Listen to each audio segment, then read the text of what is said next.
হনুমানজি জন্মে থেকেই ছিলেন অধর্ম শক্তির আধার। বালক বয়সে তিনি বুঝিয়ে দেন শক্তি মানে অহংকার নয়, ভগবানের দান। 2. ফল ভেবে সূর্যকে ধরতে গিয়ে হনুমান যে সাহস দেখান, ভয় নয়, বিশ্বাস থাকলে সব সম্ভব। 3. ইন্দ্রের বজ্র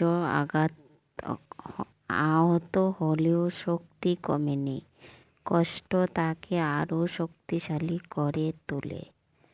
4. সূর্যদেব ছিলেন হনুমানের গুরু। শক্তির সাথে জ্ঞান থাকলে জীবন পূর্ণ হয়। 5. শ্রীরামের দর্শনে জীবন বদলে যায়।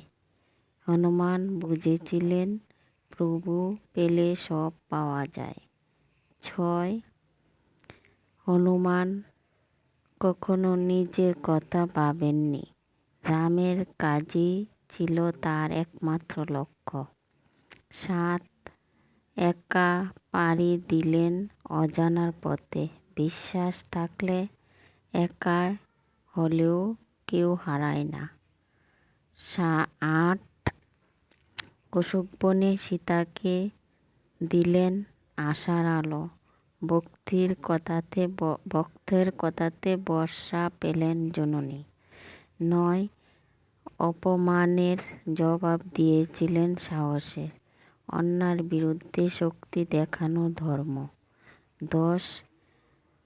যুদ্ধের পরও কখনো গর্ব নয়, আজও তিনি বেঁচে আছেন শুধু রাম নামে।